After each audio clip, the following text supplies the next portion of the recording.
Let's talk shop, let's chop chop and give a little real talk, period. And today I want to talk about creating our own misery. Now, within the black community, there is a persistent ideology that is linked to popular victimhood groupthink, of which basically amounts to if I succeed in life, right? It was all due to my own tenacity and grit. But if I fail, it was everyone else's fault but my own. And I'll give you an example of what I'm talking about. I was with this woman years ago, and this particular woman had kids. One of her kids, her son, was lazy. Oh, that boy was lazy as all get out. Lord have mercy. The daughter, not so much. But the son was 110% lazy, right? I remember him telling me about this situation where his teacher gave him an F. Oh, my teacher gave me an F on my final grade because the teacher didn't like me.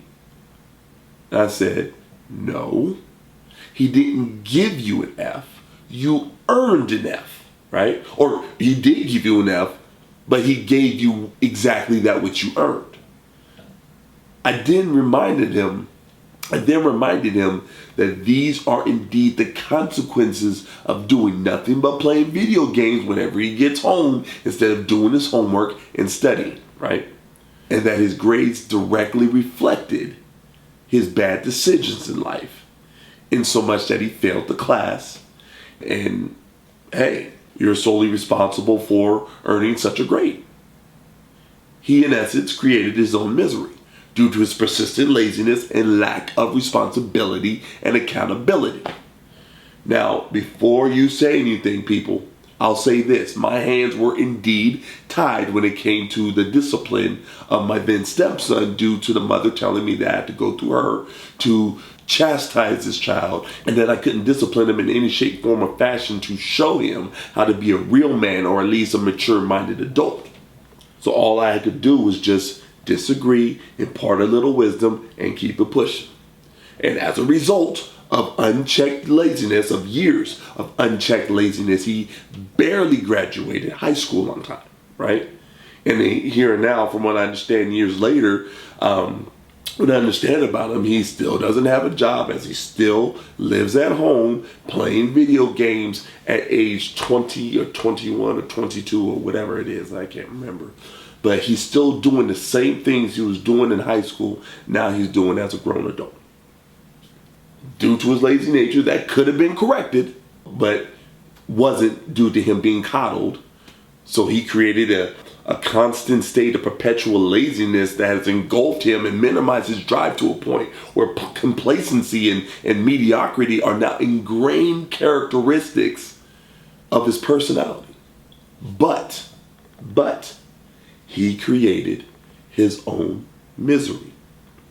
This is typical within the black community. We say, oh, the white man this, the white man that.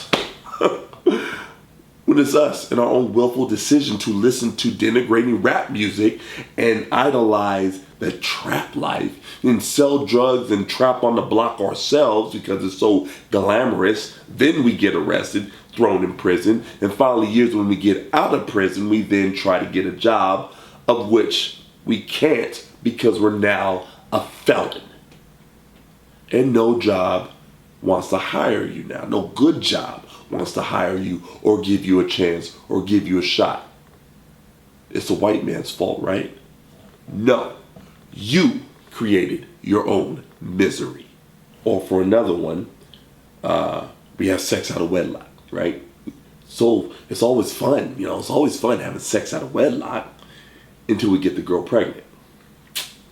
Then we're forced to work jobs to pay for the child support, decreasing our income for at least 18 years as you slave away for your child, which is noble that you take care of your child. However, what I'm talking about is you trying to excel in life, and sometimes it's very difficult trying to excel when you're trying to take care of not only yourself, but someone else, and you got to work whatever job that you can get your hands on to try to provide for your family.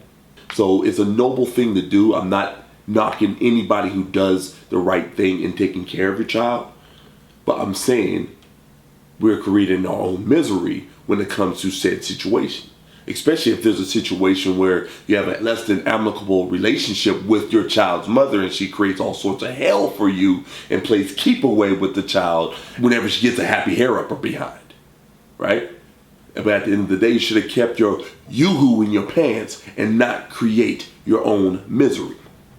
Or like the gangbanger who enjoys the thug life until you get shot and killed. You created your own misery. Or get shot and paralyzed. You created your own misery. Or you get shot and you lose a limb or you lose use of a limb. You created your own misery. Or when you hang out with a group of thugs you call your so-called friends, only to have your so-called friends commit murder in your presence and you flee the scene with them, and then you all get caught and you go down as an accessory to murder.